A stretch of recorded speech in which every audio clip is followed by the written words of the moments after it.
Imagine a freight train condensed into a single hydraulic press. You see a flicker of movement in the brush of shadow that weighs 800 pounds. You don't have time to scream. You don't even have time to blink in less than 0.5 seconds. 500 million years of predatory evolution is about to collide with your ribcage. This isn't a movie. This is the physics of a biological catastrophe.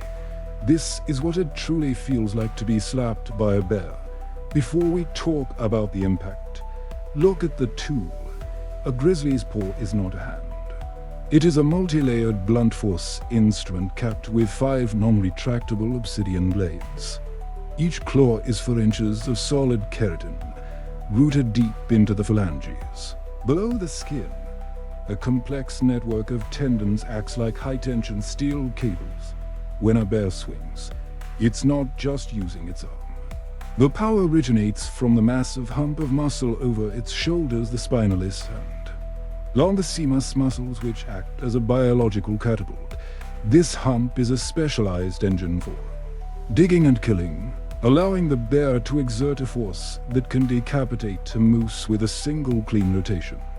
As the paw travels through the air, it reaches speeds exceeding 30 miles per hour. That might sound slow for a car, but for a solid mass of muscle and bone weighing as much as a grand piano, the kinetic energy is astronomical. We are talking about thousands of pounds of force per square inch. As the paw approaches, the air in front of it is literally compressed, creating a micro-pressure wave that hits your skin milliseconds before the fur does. But here's the terrifying part. The slap is only the beginning.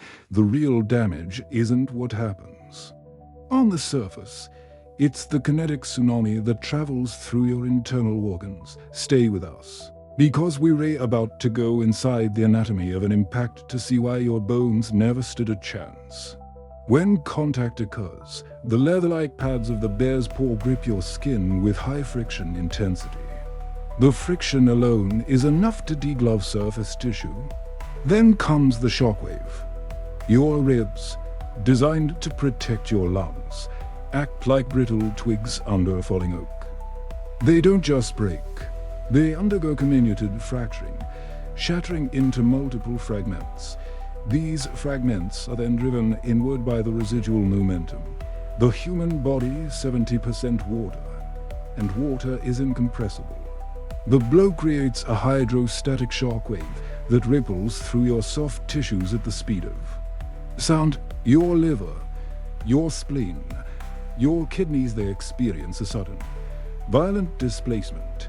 It's like dropping a water balloon onto concrete from a skyscraper. The energy has nowhere to go but out, causing internal tearing that happens before you even feel the first sting of pain. Your nervous system is the next to fail. The sheer volume of sensory data, the sudden roar, the crushing weight, the massive displacement of your center of gravity overwhelms the brain's parietal lobe. You don't feel pain in the traditional sense. You feel a total systemic reset. Adrenaline floods your bloodstream in a desperate attempt to keep the heart beating. But the brain often triggers a dissociative state. You are watching your own body be propelled 10 feet backward as if it were a ragdoll. A bear doesn't slap to kill.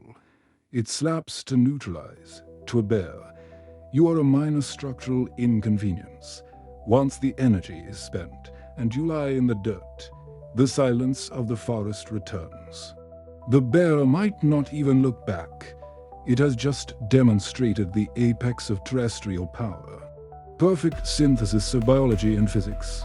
We spend our lives feeling like the masters of the earth.